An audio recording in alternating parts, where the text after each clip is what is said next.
The eviction notice felt heavy in my hands as I stared at my brother Marcus across our grandmother's kitchen table. He lounged in her favorite chair, feet propped up on the antique wood, wearing that insufferable smirk I'd grown to hate over the years. "Don't look so shocked, Emma," he said, taking a slow sip of coffee from her cherished china cup. "You had to know this was coming. Grandma always liked me best." My name is Emma Chin, and at 32, I was facing homelessness thanks to my own brother's greed. Our grandmother Rose had passed away 3 months ago, leaving behind her Victorian home where I lived and cared for her during her final years. Marcus hadn't visited once during that time, too busy with his real estate ventures in the city to spare even an hour for the woman who'd raised us after our parents died. The house had been in our family for generations, its walls holding countless memories of Sunday dinners, holiday celebrations, and quiet evenings spent listening to Grandma Rose's stories. I'd moved in 2 years ago when her health started declining, putting my career as an art conservator on hold to become her full-time caregiver. "She wouldn't do this," I said, my voice steadier than I felt. "She promised me I could stay here." Marcus's laugh was sharp and cruel. "Promises don't mean anything without legal documentation, sis. And these papers," he waved the deed in front of me, "say everything belongs to me now, including this dusty old house." I watched him carelessly handle the documents our grandmother had treasured, remembering how carefully she'd stored them in her antique secretary desk upstairs. The same desk where she'd kept her most precious possessions, old photographs, letters, and— "You went through her things," I said, the realization hitting me. "You searched her desk." "Of course I did," he scoffed. "Someone had to handle the legal matters while you were busy playing nurse. Found these buried under a bunch of worthless old papers. Lucky for me, right?" The casual way he dismissed our grandmother's treasures made my blood boil, but I kept my expression neutral. Marcus had always been like this, entitled, manipulative, seeing everything and everyone as pieces to be moved around in his game of acquisition and control. 30 days, he continued, standing up and adjusting his expensive suit. "That's more than generous, considering. I've got buyers interested already. This location is prime real estate. Once we gut the place and modernize it, it'll sell for triple what it's worth now." The thought of our grandmother's carefully curated home being stripped and modernized felt like a physical blow. Every piece of furniture, every wallpaper pattern, every creaking floorboard told a story. But Marcus had never cared about stories unless they came with dollar signs attached. "You can't just erase her like this," I said, following him as he strode toward the door. "This house meant everything to her." He paused, hand on the doorknob, and turned to face me with an expression of mock pity. "Oh, Emma, always so sentimental. This is business. Grandma's gone, and it's time to move forward. Maybe this will finally force you to get your life together instead of hiding away playing house."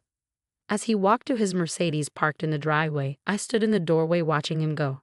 My fingers traced the worn wooden doorframe where Grandma Rose had marked our heights as children, each pencil line a memory of who we used to be.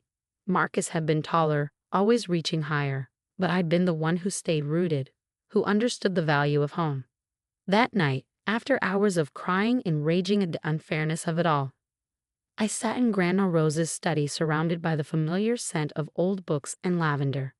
The antique secretary desk loomed before me, its surface still bearing the marks where Marcus had carelessly rifled through decades of family history. But there was something he didn't know, something Grandma Rose had shared with me during one of our quiet evening talks just weeks before she passed. Running my fingers along the edge of the desk's writing surface, I felt for the nearly invisible seam she'd shown me. With a gentle press, a small hidden compartment clicked open. Inside lay a leather-bound journal, its pages filled with Grandma Rose's elegant handwriting and something else, something that would wipe the smug smile right off Marcus's face. But first, I had some reading to do. I settled into her old armchair, the journal cradled in my lap, and began to read. "My dearest Emma," the first page began, "if you're reading this, then I'm gone, and your brother has likely shown his true colors." Little did Marcus know, but Grandma Rose had prepared for exactly this scenario. She knew her grandson all too well, and she left me with something far more valuable than just the house. I might have 30 days until eviction, but that was all the time I needed to set things right.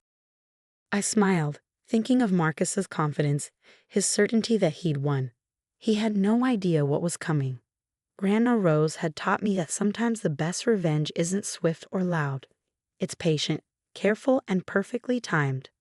Like the restoration work I did with damaged paintings, this would take precision and attention to detail. And I had learned from the best. I spent the next few days poring over Grandma Rose's journal, each page revealing more about the careful plans she'd laid. The leather-bound book wasn't just filled with memories. It contained detailed records of every transaction, every investment, and every secret deal my grandmother had orchestrated over the decades. Marcus might have gotten the house, but he'd overlooked something crucial. Grandma Rose had been far shrewder than anyone suspected. Behind her gentle demeanor and homemade cookies lay the mind of a brilliant businesswoman who'd spent years building an empire right under everyone's noses. My darling Emma, one entry read, "I've watched Marcus grow increasingly consumed by greed.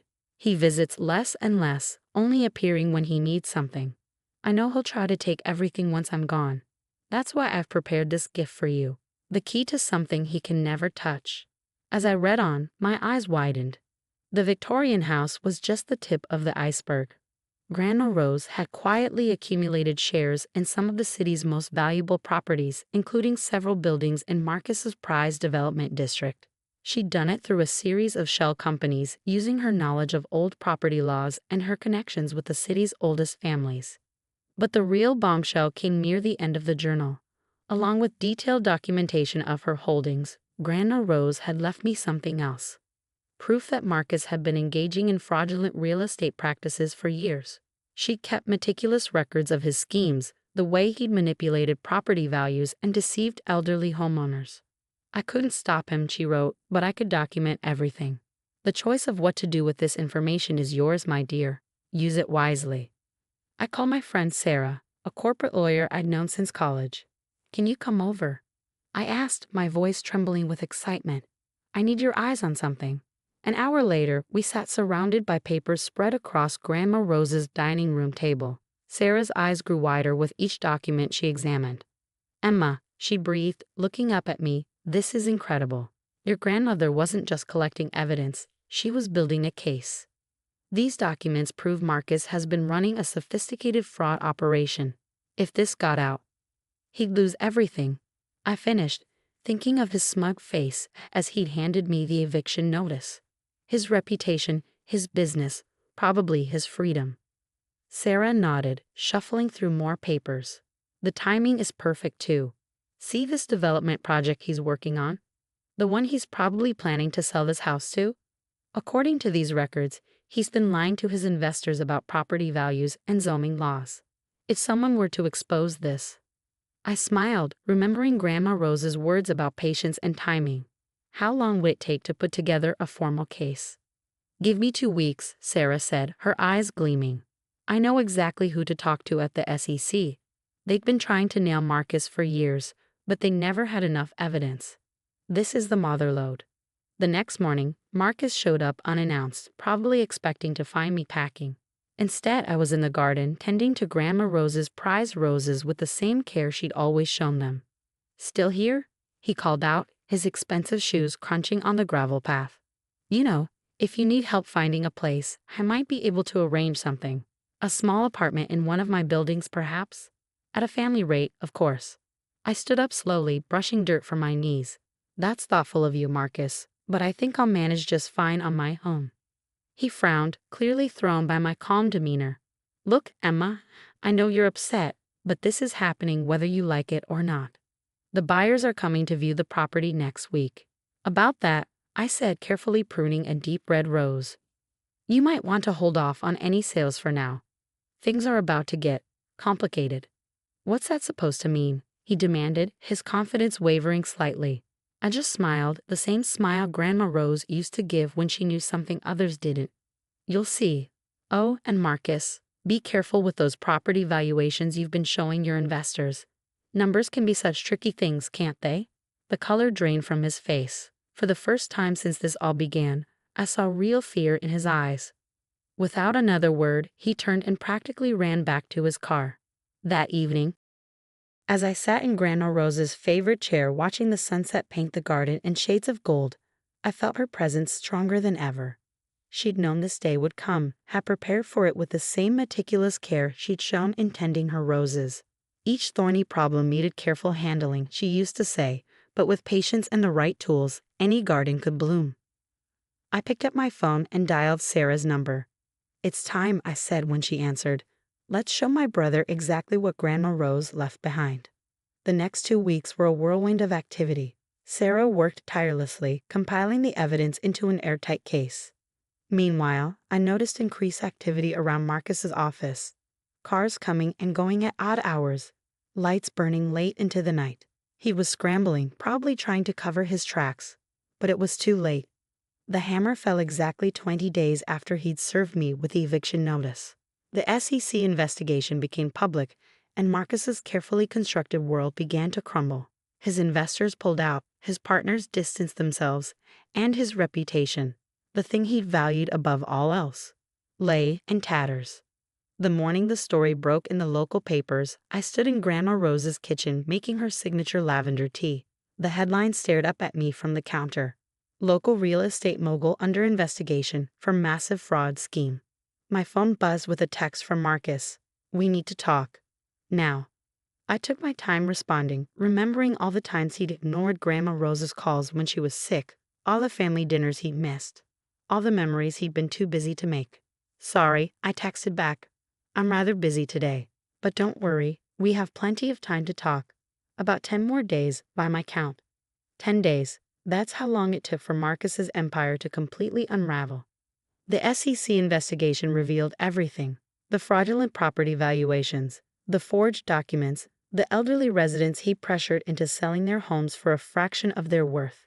His investors fled in droves, his business partners disappeared, and his reputation lay in ruins. I was in Grandma Rose's garden when he finally showed up, looking nothing like the polished real estate mogul who'd smugly handed me an eviction notice. His expensive suit was wrinkled, his hair disheveled, and the arrogant smirk had been replaced by something closer to desperation. "You did this," he said, his voice hoarse. "You destroyed everything I built." I continued pruning the roses just as Grandma had taught me. "No, Marcus, you did this to yourself. I just showed everyone who you really are." He collapsed onto the garden bench, head in his hands. How did you know about all of it?" "Grandma Rose knew," I said simply. "She kept records of everything. Every shady deal, every manipulated sale. She saw who you really were long before anyone else did." He looked up sharply. "That's impossible. She was just a sweet old lady who baked cookies and tended her garden." I couldn't help but laugh. That's exactly what she wanted everyone to think. But Grandma Rose was smarter than any of us knew. While you were busy building your house of cards, she was building something real, something that would last. I pulled out a thick envelope from my pocket, the final piece of Grandma Rose's plan. "Did you know she owned controlling shares in half the properties in your development district? Through various shell companies, of course. She left them all to me." Marcus's face went pale. "You're lying." "Check the records," I said, handing him the envelope. "It's all there. The properties, the companies, everything. She spent years quietly buying up land while you were focused on quick profits and flashy deals." His hands trembled as he read through the documents. "This can't be real. She was just Grandma." "She was so much more than that," I said firmly. "She built an empire right under your nose, and you never noticed because you were too busy looking down on her. Too busy to visit, too busy to call, too busy to see what was right in front of you." I watched as the reality of his situation sank in. Not only had his fraudulent practices been exposed, but now he was learning that the real power in a family had been quietly passing to me all along. "What are you going to do?" he asked, his voice barely a whisper. I looked around the garden at the roses Grandma had tenderly cultivated for decades. "First, I'm staying in this house. It means too much to too many people to be torn down for another soulless development project. And then I'm going to run things the way Grandma would have wanted. No more pushing out elderly residents. No more destroying historic properties for profit. We're going to preserve what matters, build something meaningful." He stood up, shoulders slumped in defeat. "You won? Just like that?" "This was never about winning, Marcus. It was about doing what's right, something you forgot a long time ago." As he walked away, I could almost feel Grandma Rose's presence beside me, Smell her signature lavender perfume on the breeze. She'd given me more than just property and power. She'd given me a chance to set things right, to protect the community she loved so much. The next morning, I woke up early and went to the kitchen, just as I had every morning when Grandma was alive. I made her favorite lavender tea in her cherished china cup and sat in her chair, watching the sunrise paint the garden gold. On a table before me lay the morning paper, its headline announcing Marcus's resignation from his company and voluntary cooperation with federal investigators. Beside it sat Grandma Rose's journal, open to its final page. "Remember, my darling Emma," she'd written, "true wealth isn't measured in property deeds or bank accounts. It's measured in the lives we touch, the communities we build, and the legacy we leave behind. I trust you to carry this forward, to build something beautiful from what I've left you. And never forget, sometimes the sweetest victories come from the most carefully tended gardens." I smiled, sipping my tea and watching the morning light dance across her roses. Marcus had thought he'd won when he found those property deeds, never realizing that Grandma Rose had orchestrated everything, laying the groundwork for a victory that went far beyond mere possession of a house. She'd known exactly what she was doing, cultivating not just her beloved roses, but a future where her true values could flourish.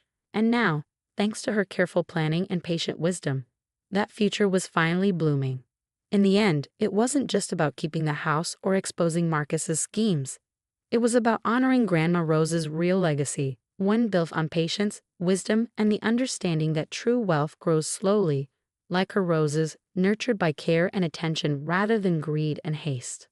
As I sat there in the morning light, I could almost hear her gentle laugh, could almost see her tending her beloved garden. She'd given me so much more than just properties and power. She'd given me the tools to protect everything she'd loved, to nurture it and help it grow. And that, I realized, was the greatest inheritance of all.